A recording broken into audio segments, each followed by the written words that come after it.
Saudara, seorang pendeta setengah tua datang ke sebuah rumah sakit. Dia bermaksud menengok seorang pemuda jemaatnya yang dalam 3 bulan terakhir kena kanker yang begitu ganas. Yang aneh, dia membawa sebuah atau sekuntum bunga yang sudah layu. Ketika dia datang, sang pemuda senang, pendetanya berkunjung kembali. Lalu dia meletakkan bunganya, lalu dia ngobrol dengan sang pemuda. Dia menghibur pemuda itu yang dalam 3 bulan tubuh yang maco, paras yang ganteng itu terkuras habis oleh penyakit jaringan-jaringan yang tidak normal, kanker ganas dalam tubuhnya. Saudara, berkali-kali sang pemuda berkata, "Pak Pendeta, kalau Tuhan menyembuhkan saya akan melayani Tuhan. Saya akan mempersembahkan tubuh saya untuk menjadi persembahan yang hidup bagi Tuhan." Sang pendeta tertawa, tersenyum, "Saya doakan, Nak." Saudara, selesai setengah jam berbicara, sang pendeta berkata, "Saya pulang dulu ya, yuk kita berdoa." Selesai berdoa, kemudian Bapak Pendeta keluar dari kamar itu. Tiba-tiba pemuda yang sakit kanker itu memanggilnya kembali. "Pak Pendeta, Pak Pendeta." Pendetanya menoleh, "Ada apa? Bolehkah saya bertanya satu pertanyaan kepada Bapak?" Pendetanya kembali lagi, "Mau tanya apa, Nak?" "Dari Bapak Pendeta datang dari tadi, saya bingung. Kenapa kali ini Bapak datang membawa sekuntum bunga yang telah layu?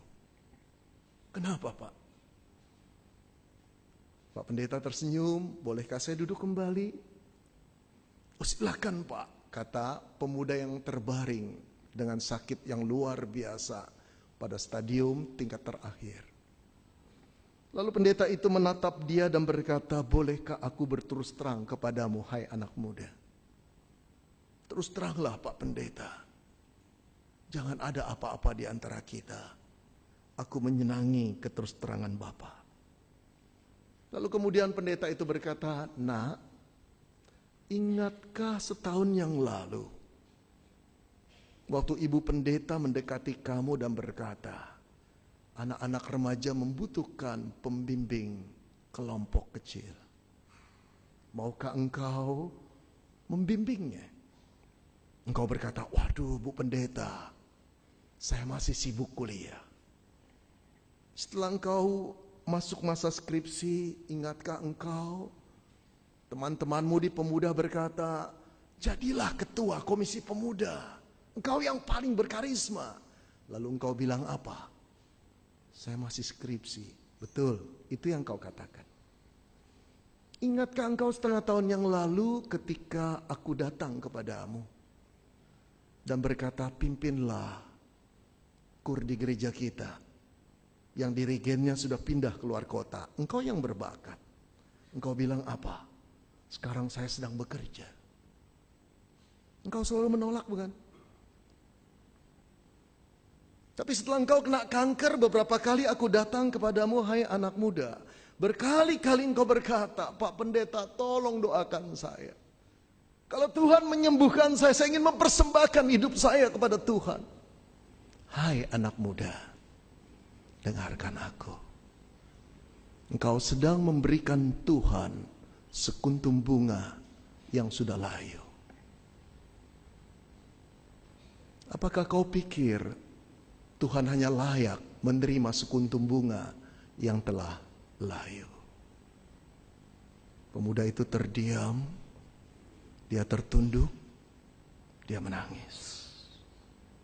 Keras itu kalimat, tapi benar adanya.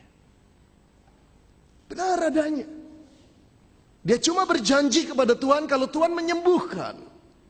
Dia mau menjadi pelayan Tuhan, dia mau melayani Tuhan, saudara. Tapi dia sedang memberikan tubuh yang sisa kepada Allah penciptanya.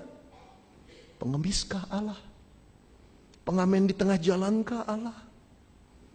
Selayak itukah dia diberikan sisa tubuh, sisa kesehatan, Di mana masa pemuda itu sehat, cemerlang otaknya, bagus masa depannya? Di mana dia? Dia sedang sibuk dengan ambisinya, cita-citanya, keinginan dirinya sendiri. Saudara, banyak orang Kristen seperti itu di hadapan Tuhan. Ketika mereka diminta melayani, nggak usah lah, janganlah, aku masih sibuk lah, nanti saja. Kapan nantinya? Kapan nantinya? Setelah alat pacu jantung masuk dalam tubuhmu, setelah selang-selang infus menusuk nadi-nadimu, kapan nantinya? Setelah kena stroke, lalu berkata, Tuhan pakailah aku Tuhan. Sekarang tinggal Tuhan berkata, nanti dulu. Kau kira aku hanya layak menerima barang bekas. Engkau sedang memberikan aku sekuntum bunga yang telah layu. Oh saudara yang dikasihi Tuhan, banyak orang Kristen di dunia ini adalah orang Kristen yang tidak tahu diri. Tidak tahu diri. Siapakah yang merajut kita di dalam kandungan ibu kita?